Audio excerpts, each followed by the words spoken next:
Las redes sociales se llenaban de titulares apocalípticos, 1.800 millones de pobres diablos arrastrados a ese otro mundo, y en solo 3 meses, apenas quedaban 90 millones. La economía estaba en caída libre, las escuelas cerraban al no tener alumnos y, al caer la noche, la ciudad se transformaba en un patio de juegos sin reglas. En un rincón apestoso, un hombre corpulento, con la ropa y el hacha aún empapadas de sangre, recorría su teléfono en busca de las últimas desgracias, mascullando con fastidio. Apenas se contaba la cuarta ronda y la gente caía como moscas, unos completos perdedores. Desde el inicio de esta fase, las muertes entre jugadores se habían disparado, reduciendo a escombros miles de cámaras de seguridad, mientras un grupo de rebeldes online juraba tumbar al gobierno y el pánico se extendía entre los civiles a niveles astronómicos. Él, con una sonrisa torcida, veía la hipocresía como un chiste de mal gusto, pues si aquellos idiotas hubieran sido jugadores, habrían actuado igual. Deslizó el teléfono en su bolsillo, agarró el hacha y se levantó con la parsimonia de quien no tiene prisa, siendo dueño del maldito mundo. Su voz resonó en la habitación llena de cadáveres. ¿Qué carajo tenía de malo hacer lo que a uno le diera la gana antes de morir? Una declaración que rechazaba una vida bajo reglas y restricciones absurdas. Con los dedos apretando el mango, hizo descender el filo con una brutalidad grotesca que reventó el suelo en pedazos. Ya no había paciencia para contenerse. Dejó escapar una carcajada arrogante, la de alguien que ya no tiene con quién competir, porque a estas alturas, si aún estaba en pie, era el mejor, y los demás, bueno, los demás estaban muertos. El gordo reía a carcajadas, dejando entrever que la única cuestión que ocupaba su mente era a quien debía matar a continuación. Aunque un leve nerviosismo recorría su cuerpo, la satisfacción de haber cometido su primera muerte real lo superaba, a pesar de que la experiencia no resultaba tan intensa como había imaginado, quizá por haberse acostumbrado ya después de la cuarta ronda. Lo que verdaderamente le molestaba era lo insignificante que había logrado obtener en cada enfrentamiento, únicamente un stack por víctima, lo que lo llevaba a considerar a sus oponentes simples civiles, presas fáciles y sin importancia alguna. La cuarta ronda se había transformado en un auténtico festín, mucho más provechoso que la cacería de monstruos, ya que fue en ese periodo cuando consiguió la runa de absorción. Con cada muerte, la barra se llenaba, y al completarse, recibía una mejora aleatoria que le otorgaba puntos adicionales si el adversario resultaba ser fuerte, de una manera tan simple como brutal. Con impaciencia, empujó la puerta de la habitación en busca de jugadores, quienes él consideraba verdaderamente valiosos. Al sacar el teléfono del bolsillo, recordó la existencia de un foro para jugadores y, al instante, se dibujó en su rostro una sonrisa retorcida al concebir la idea de infiltrarse en él para cazar a otros jugadores desde adentro, estableciendo así una trampa perfecta. Sin dilación, se unió a la comunidad PCW, el primer foro online destinado a jugadores y supuestamente creado para cambiar el mundo, aunque para él se trataba de pura ilusión idealista, pues lo único que le interesaba era la posibilidad de encontrar presas gordas. No obstante, el proceso resultó lejos de ser sencillo, ya que antes de integrarse debía completar un formulario excesivamente riguroso, solicitando datos personales, nivel, clase, apodo en el otro mundo, zona de pertenencia y número de ronda, y, para colmo, someterse a una entrevista. A pesar de mostrarse fastidiado por tantos requisitos, no tuvo otra opción que rellenar la solicitud, convencido de que nadie sospecharía de la verdadera naturaleza de su misión, que consistía en cazar a otros jugadores. Al día siguiente, siguiendo las instrucciones recibidas, se presentó en el lugar de la entrevista, un café de mala muerte llamado Welcome Café, ubicado en un rincón tan remoto que ni siquiera pasaban autobuses. La situación le provocó un desdén palpable, hasta el punto de considerar que, si el entrevistador resultaba ser un imbécil, no dudaría en eliminarlo sin vacilaciones. Sin embargo, al empujar la puerta, se encontró con un local absurdamente lujoso y sofisticado, muy distinto a lo que había anticipado. En una mesa, únicamente 2 personas conversaban, una de cabello verde y otra que ocultaba su rostro tras una capucha rosa. El individuo de cabello verde se levantó al notar su presencia e inquirió, de manera que se daba a entender que su asistencia respondía a la entrevista de PCW. El gordo se aproximó con calma y, sin demora, confirmó su presencia, respondiendo que su apodo era Black Dragon. Posteriormente, tras estrechar manos, el entrevistador se presentó, y en ese preciso instante, el gordo percibió un escalofrío recorriéndole la espalda. Con un tono que denotaba incredulidad, el entrevistador le interrogó acerca de si realmente era un jugador. Tras soltar una carcajada y asintiendo, indicó al hombre de la capucha rosa, explicándole que aquel individuo se llamaba Laro Caco y que ambos podrían llegar a formar equipo, invitándolos a saludarse. El gordo examinó al otro de arriba abajo con evidente desdén, cuestionándose internamente si aquel enclenque podía ser considerado un verdadero jugador. Aunque devolvió el saludo de manera cortés, en su interior ya no había descartado de forma definitiva. Una vez acomodados, el gordo echó un vistazo al interior del café y notó que, a pesar de su lujosa decoración, el hogar estaba completamente vacío. Con tono casual, comentó que el negocio parecía estar en declive, pues no había clientes ni empleados, sino apenas un par de almas en ese rincón olvidado.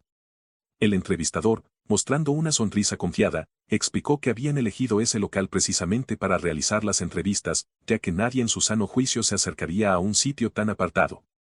Intrigado, el gordo entrecerró los ojos y preguntó por el dueño, a lo que el entrevistador respondió con calma que se encontraba en la cocina, ya que también se servía comida allí.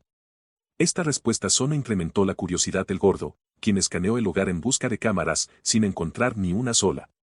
Al lado suyo, el enclenque de Little Caco sorbía tranquilamente su batido, lo que hizo que el gordo pensara que, ante la ausencia de cámaras y estando ellos solos, podría acabar con ambos y marcharse sin dejar rastro. Sin embargo, decidió que aún no era el momento, pues primero debía recabar más información. Tras respirar hondo, preguntó impacientemente sobre el inicio de la entrevista y el entrevistador, manteniendo su amable sonrisa, le informó que esperaban a otra persona. El gordo, tamborileando los dedos sobre la mesa, se percató de que la dinámica implicaría la realización de 3 entrevistas. Antes de que se aclarara el asunto, un hombre de cabello negro se acercó al establecimiento. Al percatarse de su llegada, el entrevistador mostró una leve tensión y le indicó al gordo que tuviera paciencia.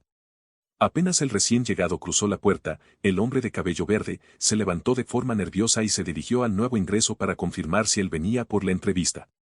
Tras recibir un asentimiento, el hombre de cabello verde fue indagado acerca de su apodo, al que respondió identificándose como Black Scyther.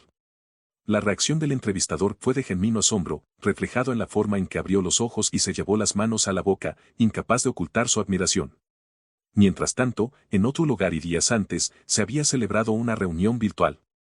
Durante este encuentro, el presidente del foro, un hombre que llevaba gafas, dio la bienvenida a Jan T. y Paten Yandi con una sonrisa amable, mientras una mujer de cabello negro expresaba su respeto por el líder. Con la única excepción de Ham, todos los miembros se encontraban presentes. Sin demora, el presidente anunció el inicio de la reunión correspondiente a la tercera semana de abril y solicitó a Wozniak que informara sobre el número de nuevos integrantes que se habían sumado al foro esa semana. Con una mirada serena, Wozniak indicó que se habían unido aproximadamente 2.000 personas, lo que llenó de satisfacción al presidente, quien constató que la comunidad estaba en crecimiento. No obstante, Wozniak advirtió una tendencia preocupante, aunque el número de miembros del foro seguía aumentando, cada mes la cantidad de jugadores activos disminuía, lo que sugería que el artículo publicado estaba teniendo el efecto deseado. Con un brillo curioso en los ojos, el presidente preguntó quién había contratado al periodista, y Jan T. levantó la mano acompañada de una sonrisa. Esto sorprendió al presidente, que arqueó una ceja al reconocer que ella contaba con contactos en ese ámbito, a lo que Jan T. explicó que se trataba de una conexión nueva. El presidente, reconociendo su experiencia, extendió la mano en señal de aprobación, manifestando que no esperaba menos de una veterana. Posteriormente, volvió a dirigir su atención a Wozniak y le inquirió cuántos de esos 2.000 miembros eran realmente hábiles. Tras ajustar sus gafas, Wozniak explicó que, descartando a aquellos que carecían de clase o que se encontraban por debajo del nivel 10, quedaban alrededor de 120. El presidente inclinó la cabeza con interés y, al preguntarse cuántos de ellos valían realmente la pena, señaló que entre los destacados se encontraba Black Dragon.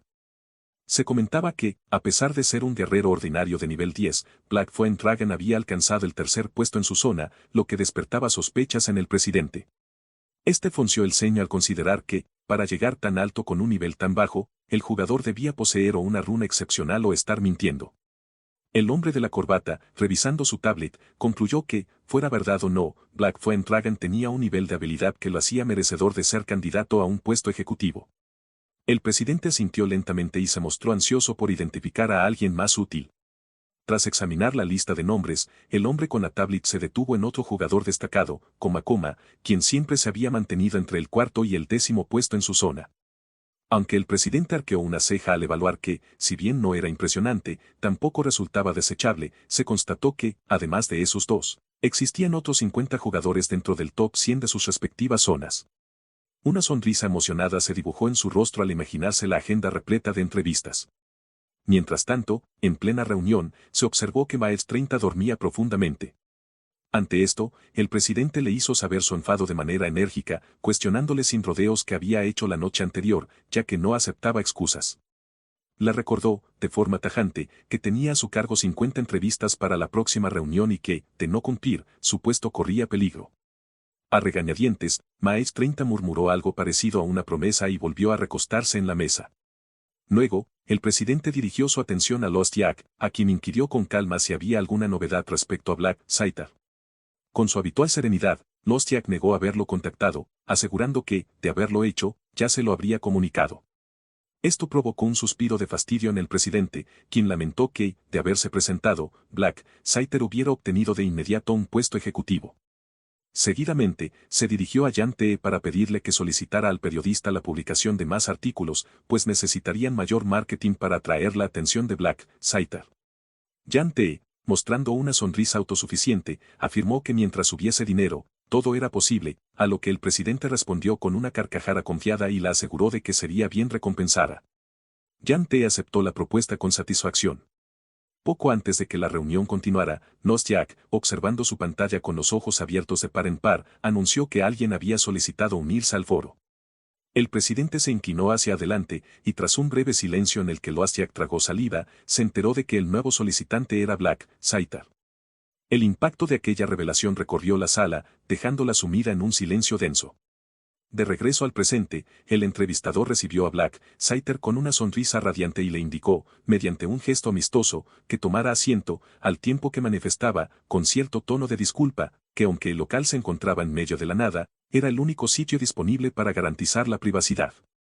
Fue en ese instante cuando el entrevistador se percató de algo inesperado. Black Scyther resultaba ser ridículamente atractivo, con esa apariencia natural de protagonista de novela barata capaz de hacer suspirar a las mujeres. Mientras deslizaba una silla para acomodarlo, mencionó de forma casual que los otros dos candidatos también se encontraban presentes para la entrevista. Al enterarse de ello, el gordo apretó la mandíbula con fuerza y un hormigueo de rabia recorrió su cuerpo. El simple hecho de tener que compartir la misma mesa con aquellos dos individuos lo irritaba profundamente, evidenciando una tensión que prometía complicar la situación. En ese preciso instante, Coma interrumpió el ambiente con un carraspeo y un saludo cordial, gesto al que Black Scyther respondió con un leve indicio de molestia, aunque en su mirada se insinuaba algo más. Rayo, esbozando una amplia sonrisa, se presentó como Coma, mientras el gordo, al tragar saliva, sintió como su garganta se cerraba y un escalofrío recorría su espalda al comprender una verdad desagradable. Black Scyther era, en efecto, el hombre que lo había matado en 5 ocasiones. La furia se hacía patente en sus nudillos, que se volvían blancos al apretar el puño, y en sus pensamientos se agolpaban preguntas desesperadas: ¿acaso se conocían en la vida real, o era una cruel ironía del destino? Ajeno a la tensión creciente, el entrevistador indagó con curiosidad si algo no iba bien y si el gordo tenía intención de presentarse, a lo que éste, sin más opción, respondió bajo el seudónimo de Black Dragon. El silencio posterior se volvió casi tangible, mientras los penetrantes ojos de Black Scyther se clavaban en el gordo, intensificando su irritación al constatar que su nombre no había despertado el reconocimiento esperado, a pesar de haber sido quien lo había derrotado en múltiples ocasiones. Mientras tanto, Rayu bebía su batido con una calma que contrastaba con la situación. Para él, todo resultaba absurdo, pues el supuesto prodigio que era Black Scyther no pasaba de ser un farsante. Según sus sospechas, el verdadero nombre de ese hombre era Kei Rabin Bond, un estafador profesional que se había llenado los bolsillos mediante engaños de todo tipo, y que, gracias a la maldita runa de clonación, estaba destinado a volverse infame. Esta misma runa, en lugar de servir para fines nobles, había sido explotada por Black Scyther para perpetrar crímenes, lo que hacía que Rayo considerara al mundo una porquería por conceder poderes sobrenaturales incluso a criminales. Sin embargo, encontraba un cierto consuelo en haber localizado a Black, pues si alguien iba a aprovecharse de él, ese alguien sería él mismo. El entrevistador, abriendo su mochila y sacando una tablet, anunció que, una vez realizadas las presentaciones, procederían a confirmar la información personal de los candidatos, comenzando con Coma. Con una expresión serena, el candidato afirmó llamarse Kim Seong-haeun, tener 19 años, ser recién graduado y no contar con empleo. Rápidamente, el entrevistador verificó que se trataba de un asesino de nivel 13 y ocupante del cuarto puesto en su zona, lo que hizo brillar momentáneamente los ojos de Coma, aunque cada palabra que pronunciaba resultaba ser una mentira, salvo su nombre de usuario. La verdadera identidad había sido adoptada por necesidad, ya que la runa de clonación exigía cumplir ciertas condiciones, entre ellas cometer un asesinato en el lugar donde se encontraba oculta, haciéndose pasar por otra persona. Mientras en el pasado Black había recurrido a esa táctica para obtener la runa, ahora las circunstancias iban a ser distintas. Cuando llegó el turno de Del Gordito, el entrevistador le pidió que se presentara, y este, exhalando lentamente en un intento por calmarse, declaró llamarse Kim Jong, tener 15 años y ser estudiante de secundaria. El entrevistador comentó, con cierta sorpresa, que era el más joven de los presentes. Kim, que luchaba por disimular la rabia contenida, apenas pudo ocultar su enfado, mientras Ryu removía distraídamente su batido y observaba al entrevistador, cuestionándose internamente si éste mantendría tanta confianza al desconocer lo que realmente era Kim. Después de todo, un chico ordinario no solía matar a sus compañeros, aunque Kim Jong había hecho precisamente eso. La tensión se reavivó cuando el entrevistador preguntó si era cierto que Kim era un guerrero de nivel 10 y había alcanzado el tercer puesto en su zona, provocando que Kim, incapaz de contenerse, golpeara la mesa y se impusiera con un tono que cuestionaba la veracidad de aquellas afirmaciones. El entrevistador, tensándose ligeramente, se limitó a explicar que tal interrogante era parte del proceso, lo que provocó en Kim un resoplido que selló el momento sin mayores palabras. Finalmente, llegó el turno de Black, quien, con una expresión arrogante y total seguridad, se acomodó en su silla y se presentó como Kim In-hon, de 28 años. Con orgullo, afirmó ser gestor de fondos, haber mantenido siempre el primer puesto en su zona y ostentar un nivel 30, añadiendo con altivez que su clase era la de DIPE, y preguntó si era necesario confirmar algo más. El entrevistador, tragándose las palabras, forzó una sonrisa al declarar que no había más preguntas. Fue entonces cuando Ryo, que en ese momento mordisqueaba una fresa, alzó la vista y observó fijamente a Black, convencido de que cada palabra que había pronunciado era una mentira.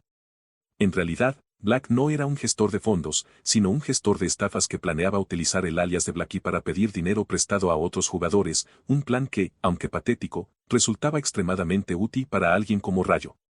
El entrevistador colocó la tablet sobre la mesa y, tras confirmar las identidades de los presentes, anunció que la entrevista comenzaría oficialmente. Con la mirada puesta en Ryo, manifestó que deseaba conocer las razones que los impulsaban a unirse a PCW y pidió que él fuera el primero en expresarlas. Con una evidente tensión en el rostro, Ryo explicó que, ante el peligro del mundo, le asustaba salir solo y que, por ello, consideraba prudente estar junto a otros jugadores, utilizando una aparente vulnerabilidad para disimular sus verdaderas inquietudes. Mientras tanto, Kim sentía como la ansiedad revolvía su estómago, consciente de que no podía revelar la oscura verdad de su presencia, estaba allí para cazar jugadores. Apretando los puños, afirmó que compartía la misma razón, aludiendo sus dificultades para asistir a la escuela y a la preocupación por la próxima ronda, aunque su voz traicionaba la tensión interna. El entrevistador asintió y, a continuación, dirigió su atención a Black. Con un aire de arrogancia, Kim In-hon explicó que había descubierto el foro y se había inscrito únicamente por curiosidad. Sin embargo, la sonrisa del entrevistador se endureció sutilmente, algo que Ryo notó de inmediato, interpretándolo como la señal de que a aquel individuo se le había concedido un pase gratuito, sin importar lo que dijera. Entretejiendo sus dedos, el entrevistador dejó escapar una risa maliciosa antes de anunciar que pasarían a la parte final de la entrevista, lo que provocó una fingida sorpresa en Ryo. Con una satisfacción perturbadora, el entrevistador declaró que, para integrarse oficialmente, cada uno debía cometer un asesinato, una exigencia que dejó a Ryu y a Kim visiblemente atónitos y petrificados. Con tono solemne, el entrevistador extendió las manos y comenzó a proclamar que el gobierno ya había empezado a regularlos porque les temía, pues eran más poderosos, y que los jugadores, siendo la verdadera ley, pronto se adueñarían del mundo. Con una sonrisa perversa, enfatizó que no estaban obligados a seguir reglas impuestas por cobardes y que era el momento de demostrarlo. Ante la pregunta silenciosa de Ryo sobre si ese era, en esencia, el motivo del asesinato, el entrevistador asintió de manera rotunda. El ambiente se impregnó de un silencio tenso en la mesa, mientras Kim y Black guardaban silencio. Tras escanearlos con la mirada, el entrevistador chasqueó la lengua y advirtió que, si alguno deseaba abandonar, era mejor que lo hiciera de inmediato, dejando claro que se equivaldría a convertirse en un blanco marcado. Ryo comprendió de inmediato la amenaza implícita y, tras limpiar la crema de su batido con aparente calma, observó cómo el entrevistador sonreía al ver la vacilación en el grupo y ordenó continuar. No obstante, Kim, frunciendo el ceño, cuestionó cómo podían seguir adelante sin un objetivo inmediato, ya que, según él, no había nadie presente para matar, a lo que el entrevistador replicó que ya se había ocupado de ello. En ese preciso instante, la lluvia comenzó a golpear con fuerza las ventanas del café y el entrevistador se levantó. La dueña del local, sorprendida, les ofreció quedarse más tiempo, argumentando que habían rentado el lugar y que no existía prisa. Sin embargo, el entrevistador negó la oferta y preguntó por la ubicación de los baños, a lo que la mujer indicó una esquina tras doblar. Sacando las llaves de su bolsillo, le solicitó un favor, necesitaba que alguien la ayudara a sacar su auto del estacionamiento, ya que estaba apurada. La dueña, con amabilidad, accedió y, tras tomar un paraguas rojo, salió a la lluvia. Poco después de abrir la puerta del auto y cerrar el paraguas, unas manos surgieron de la oscuridad para sujetarla del cuello.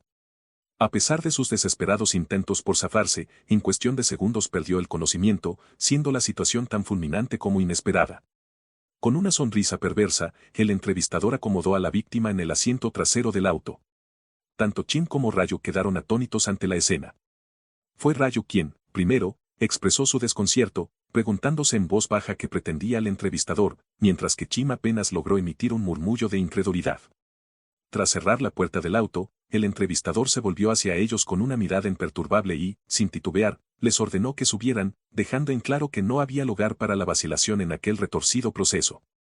Las gotas de lluvia caían lentamente sobre la mano inerte de la mujer, mientras Chin fruncía el ceño con evidente molestia y Rayo, con una expresión de fingida preocupación, murmuraba de forma teatral que, en definitiva, tendrían que acabar con ella. Sin inmutarse, el entrevistador arrancó el auto y condujo en silencio a través de la lluvia hasta depositarlos frente a un edificio solitario, alejado de cualquier señal de civilización. Una vez allí, el entrevistador cargó el cuerpo inerte sobre sus hombros y los condujo al interior del edificio, un lugar vacío y frío que parecía haber sido escogido a propósito para el macabro escenario. Con tono gélido, dejó caer el cuerpo al suelo y, sin perder la compostura, preguntó en voz alta quién se encargaría de llevar a cabo el acto. Sus ojos recorrieron a cada uno de los presentes hasta posarse en Black, a quien se le ofreció el honor de realizar la tarea, y ésta respondió con una sonrisa de falsa indiferencia aceptando la propuesta. Sin embargo, justo cuando Black estaba a punto de dar un paso adelante, una voz interrumpió el ambiente.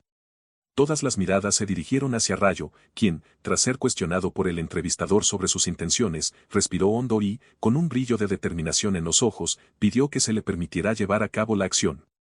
El entrevistador, visiblemente encantado con la inesperada petición del joven, a quien consideraba tímido y reservado, pero ansioso por ensuciarse las manos, se dirigió a Black y le consultó si le importaría que Rayo ejecutara la tarea en su lugar. Sin mayor reparo, Black se encogió de hombros y concedió el permiso, aludiendo a que le ahorraba el esfuerzo.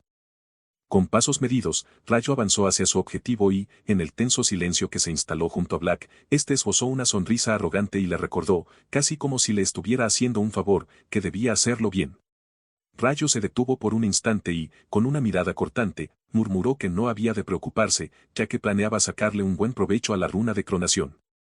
Ante esa mención, el ambiente pareció congelarse, Black parpadeó, intrigado, y preguntó, con cierta incredulidad, sobre lo que significaba tal runa. Pero antes de que pudiera obtener respuesta, Rayo actuó con una rapidez letal. En un instante, sujetó la cabeza de Black y, sin titubear ni un segundo, le partió el cuello. Rayo se aferró al rostro del falso Black con ambas manos y, aplicando apenas una leve presión, hizo que la cabeza del impostor se torciera en un ángulo imposible, mientras su cuerpo se desplomaba sin vida sobre el suelo. El entrevistador y Black Dragon quedaron paralizados, con las bocas abiertas y los ojos recorriendo frenéticamente la escena, incapaces de asimilar lo sucedido. Poco después, el entrevistador, con voz temblorosa, formuló una pregunta incrédula, cuestionando cómo era posible que alguien tan venerado hubiera sido eliminado de manera tan simple, e incluso se atrevió a sugerir que Rayo había perdido la cabeza. Con una mirada penetrante que no dejaba lugar a dudas sobre su naturaleza depredadora, Rayo le respondió que dejara de decir estupideces, sin esperar mayor explicación. Antes de que el entrevistador pudiera reaccionar, Rayo apartó la vista y, en ese preciso instante, apareció un mensaje del sistema que anunciaba: se había cometido un asesinato mientras se usurpaba la identidad de otro jugador, se habían cumplido las condiciones de activación y se había descubierto en el mismo lugar una runa oculta, la runa del doppelganger, que se grabaría automáticamente en su cuerpo. Una sonrisa de satisfacción se dibujó en los labios de Rayo, que no mostraba ni la más mínima lástima. Para él, el impostor estaba destinado a convertirse en un villano tarde o temprano, y su muerte no era más que el medio para obtener la ansiada runa. Consideró que hacerse pasar por coma había valido la pena. Aún en estado de shock, el entrevistador se acercó vacilante y, usando el nombre de Coma, le exigió explicaciones sobre por qué había matado a Black. Rayo, sin prisa, deslizó una máscara blanca y se la colocó, mientras sus ojos brillaban con una intensidad inusitada. Con voz fría, afirmó que lo había hecho porque aquel imbécil había estado robándole su identidad, palabras que dejaron al entrevistador perplejo y sumieron el ambiente en una creciente sensación de peligro. Mientras el hombre intentaba comprender lo ocurrido, Rayo se dirigió con calma hacia la dueña del café, que yacía inconsciente en el suelo. El entrevistador, visiblemente alterado, señaló el cuerpo de la mujer y reprochó que ella debería haber sido la víctima en lugar de Black. Sin inmutarse, Rayo se inclinó junto al cuerpo, recogió una bolsa de basura cercana y, con total serenidad, la abrió para deslizarla sobre la cabeza de la mujer, declarando con frialdad que Black era basura, igual que el propio entrevistador. Ante aquella declaración, la rabia del entrevistador creció de forma incontrolable, apretó los puños y, con voz áspera, preguntó qué acababa de decir. Rayo, sin ofrecer respuesta, se incorporó, ignorando las protestas del hombre. El entrevistador, lleno de odio, levantó una mano y, en un destello dorado, hizo aparecer una espada imponente en su agarre. Sin pestañear, Rayo extendió la mano y dejó que una energía oscura se formara en su palma, transformándose lentamente en su arma. El entrevistador, desconcertado por aquella oscuridad que emanaba de Rayo, apenas tuvo tiempo de analizar la situación antes de que éste girara la cabeza con absoluta indiferencia y afirmara que él y Kim eran lo mismo. Esa declaración, junto con la mirada y la voz de Rayo, provocó en el entrevistador una furia contenida, sabiendo que cada palabra y gesto estaban diseñados para provocarlo hasta el límite. El entrevistador tragó saliva con dificultad, notando cómo su garganta se cerraba y sus ojos se abrían desmesuradamente, llenos de un miedo inconfundible, mientras el sudor comenzaba a deslizarse por su frente al observar la arma que Rayo blandía, una guadaña colosal, de esas que jamás se había imaginado ver en manos de un jugador. Con una calma inquietante, Rayo apoyó la imponente guadaña sobre su hombro, manteniendo la mirada fija en el entrevistador. Este, sintiendo que el aire se le atascaba en los pulmones, vio cómo su mandíbula se aflojaba y sus ojos se agrandaban al comprender, casi de repente, que solo había un jugador en todo el mundo capaz de empuñar un arma tan masiva. Fue entonces cuando recordó las palabras que Rayo había pronunciado sobre que Kim estaba robando mi identidad, y los engranajes de su mente comenzaron a girar a gran velocidad, intentando encajar las piezas del rompecabezas. Antes de que pudiera asimilarlo del todo, la voz serena de Rayo lo sacó de sus divagaciones al preguntarle, con tono casi aburrido, si ahora entendía y si sabía quién era el verdadero Black. El entrevistador dio un par de pasos hacia atrás, luego otros, mientras su cuerpo temblaba como si estuviera atrapado en una tormenta, hasta que la brutal verdad lo golpeó. Rayo era, sin lugar a dudas, el verdadero Black. Las piernas del entrevistador flaquearon, obligándolo a caer de rodillas, y entre sollozos apenas logró murmurar una disculpa, suplicando clemencia. Sin embargo, la mirada de Rayo permaneció fría y distante, el hombre sintió un nudo en la garganta y, a pesar de que las lágrimas comenzaban a asomar, no tuvo tiempo de articular más palabras antes de que su cabeza rodara por el suelo, girando sin control hasta detenerse a los pies de Black Dragon. Este último, contagiado por un escalofrío, apenas pudo murmurar para sí mismo que allí estaba el verdadero Black, consciente de que se hallaban en un nivel completamente distinto, ya que ni siquiera había presenciado el ataque, sino únicamente el sonido de la cabeza al impactar contra el suelo tras el corte de aquella inmensa guadaña. Poco después, Rayo se giró lentamente hacia Black Dragon y, con la frialdad de quien anuncia un destino ineludible, declaró que a partir de ese instante solo quedarían él y su interlocutor. El peso de esas palabras cayó sobre Black Dragon como una losa, y ante la inevitable confrontación, éste se atrevió a pronunciar, con voz temblorosa, que no iba a perder el tiempo pidiendo misericordia. Rayo replicó, con una sonrisa que mezclaba desdén y diversión, preguntándole si realmente era así, a lo que Black Dragon, tragándose la saliva, confesó que desde el primer encuentro había deseado formularle una pregunta. Animado por la expectación, Rayo le indicó que procediera, y él, tras inhalar profundamente, inquirió por qué Rayo lo había matado 5 veces durante la cuarta ronda. Con sorprendente simpleza, Rayo respondió que lo había hecho para mantenerlo bajo control, pues entre todos los jugadores había detectado en él cierto talento, y era preciso eliminar la competencia. La respuesta produjo en Black Dragon una sensación extraña, no de miedo ni de ira, sino de un alivio inesperado, como si de pronto se hubiera liberado de una presión insoportable. Rayo, inclinando levemente la cabeza, preguntó si había alguna otra duda, a lo que Black Dragon, con el sudor aún perlando su frente y sabiendo que suplicar era condenarse, murmuró una última pregunta. Le pidió saber por qué Rayo deseaba matarlo, qué había hecho él para merecerlo. Tras sostener la mirada por un largo instante y hacer una pausa, Raju volvió a preguntar retóricamente por qué, y, tras otro silencio, afirmó de forma tajante que era porque Black Dragon era, en sus propias palabras, basura. Al oír esto, Black Dragon sintió cómo se le revolvía el estómago y, entre incredulidad, preguntó qué había hecho, a lo que Raju replicó que, precisamente, la razón era que él había llegado al hogar con la misión de matar a la mujer, y al no hacerlo, se había ganado su desprecio. Con estas palabras, la atmósfera se volvió aún más opresiva, dejando claro que la brutal lógica de Raju regía cada acción en aquel retorcido escenario. Raju frunció el ceño, y la rabia afiló sus palabras como cuchillas al insinuar que Chin no había hecho nada, sino que se había limitado a estar allí, parado y mirando como un simple espectador. Con ese reproche en el ambiente, Raju levantó su imponente guadaña y la apoyó con un golpe seco en el suelo, dejando claro que ser un espectador también constituía un pecado. Sin embargo, la esperanza se desvaneció cuando Raju volvió a golpear el suelo con la guadaña y ordenó, de manera enigmática pero contundente, que Chin vaciara todo lo que tuviera en ese instante. Aunque las palabras no fueron del todo explícitas, el mensaje se entendió, debía desprenderse de todas sus posesiones. Obedeciendo sin dudar, Chin comenzó a extraer los objetos a su inventario, consciente de que su vida tenía mayor valor que cualquier posesión insignificante. Mientras Raju inspeccionaba el botín, sus ojos se iluminaron al observar piedras de médula naranja y amarilla, además de equipamiento vendible, aunque nada se comparaba con el raro mineral de oro negro, el conjunto resultaba incluso mejor de lo que él esperaba. Atento a cada reacción, Chin se apresuró a manifestar que había vaciado tanto su equipo como su hacha, dejando claro que no poseía nada más. Sin levantar la vista, Raju preguntó, con tono casi inasible, si eso era todo. Chin, tragándose la saliva, confirmó con un simple sí. Así, sin dudarlo, tomó algunas piedras de médula y un par de piezas de equipo, guardándolas en su inventario. Sorprendido, Chin frunció el ceño y preguntó si Raju no se llevaría nada más, a lo que éste, con indiferencia, respondió que no era necesario y que Chin debía quedarse con lo demás, ya que parte del equipo, incluido el hacha, no era vendible al no tratarse de artículos de la tienda. Posteriormente, Raju echó un vistazo a los otros cadáveres esparcidos por el suelo, determinando que no valía la pena revisarlos, pues había, desde rondas anteriores, que no contenían nada valioso. Por esa razón, los había eliminado sin dudar, a diferencia de Chin, quien, de haberse apresurado a despojarlos antes de matarlos, probablemente habría provocado resistencia y mayores complicaciones. Con una mezcla de ansiedad y esperanza, Chin entonces preguntó si Raju le perdonaría la vida, tal como había prometido, a lo que éste asintió con calma, recordándole que una promesa era una promesa. Los hombros de Chin se relajaron y su rostro se iluminó con alivio mientras expresaba su agradecimiento.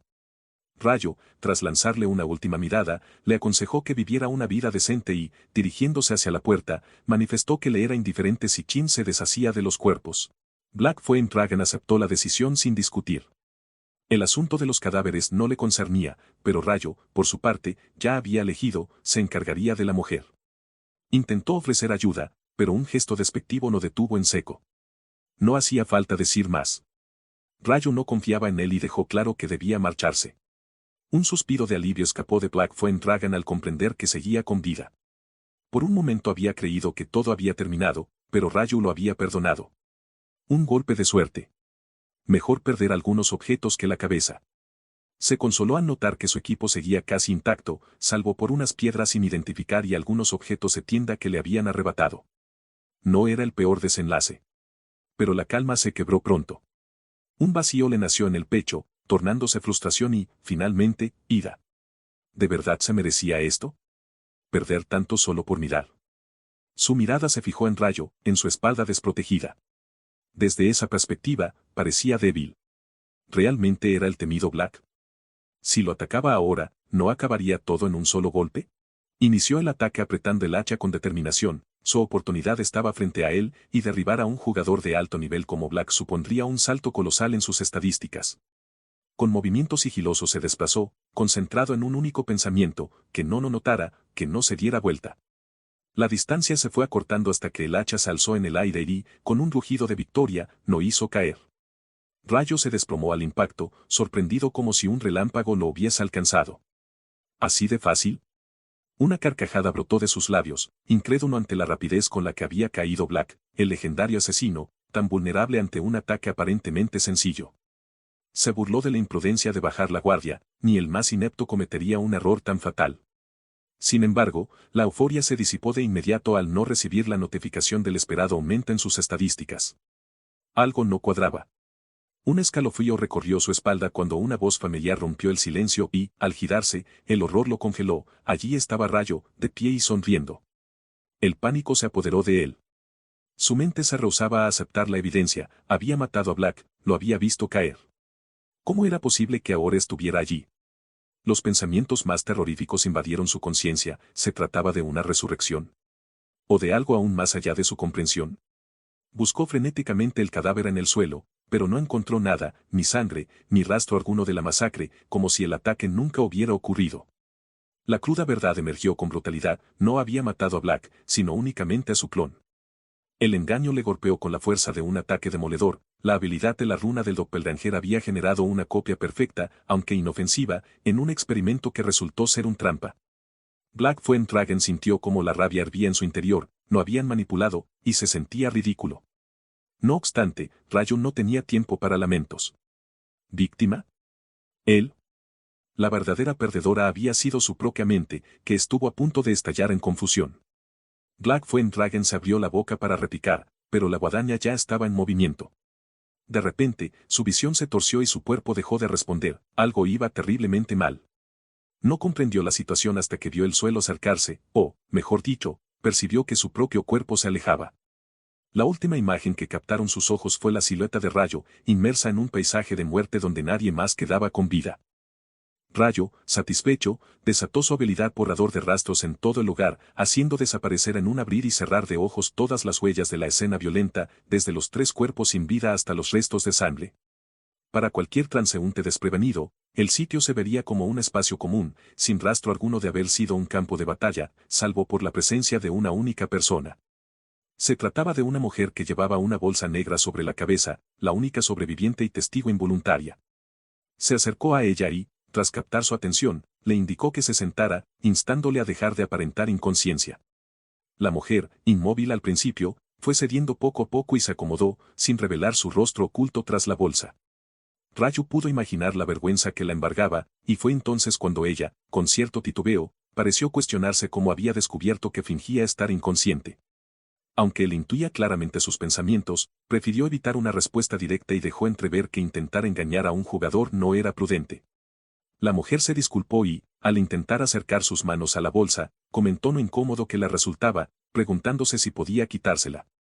Rayo intervino rápidamente, bloqueando cualquier intento de retirarla, recordándole que, a pesar de la máscara que llevaba para mayor discreción, su vestimenta podía revelarlo, por lo que debía mantenerla puesta hasta que él se retirara. Ella aceptó sin mayores reparos. A continuación, él se interesó por saber si comprendía el peligro en el que se había metido, a lo que la mujer asintió, confesando que la situación había sido tan aterradora que ni siquiera se atrevía a abrir los ojos. Tras informar que le realizaría unas cuantas preguntas antes de marcharse, le solicitó su cooperación y ella volvió a asentir. Entre las preguntas, Rayo le inquirió sobre el número de clientes presentes y si recordaba sus rostros. La mujer explicó que había habido 4, y que recordaba con claridad a un hombre de mediana edad, debido a una conversación que mantuvieron, mientras que los otros le resultaban indistintos. Al examinar sus pensamientos, Rayo confirmó que, efectivamente, ella no lograba rememorar los rostros de los demás, lo cual era justamente lo que necesitaba averiguar, pues deseaba saber si reconocía o no su propio rostro. Satisfecho con la respuesta, le comunicó que pondría fin a las preguntas. Con voz temblorosa, la mujer expresó su inquietud preguntándose si ahora estaría a salvo y si todo había terminado. Rayo la tranquilizó, asegurándole que podía irse a casa en paz, aunque le advirtió que sería difícil olvidar lo sucedido y que debía abstenerse de denunciar el hecho a la policía para evitar represalias. Ella aceptó su consejo. Finalmente, Rayo le indicó que podría quitarse la bolsa después de contar mentalmente hasta 60 segundos, advirtiéndole que no lo hiciera antes. La mujer comenzó a contar, y durante ese tiempo el único sonido era el susurro de la bolsa moviéndose con el viento. Al llegar a los 60 segundos, retiró de golpe el saco que le cubría la cabeza. Al hacerlo, sus ojos recorrieron ansiosamente el entorno hasta posarse en un almacén en ruinas. En ese instante, se cuestionó si aquello no había sido un sueño, ya que no hallaba ningún cadáver ni rastros de sangre, y el enigmático Salvador que la había rescatado parecía haber desaparecido sin dejar rastro. El desconcierto se reflejaba en su rostro mientras se debatía internamente, incapaz de creer que lo vivido pudiera haber sido tan irreal.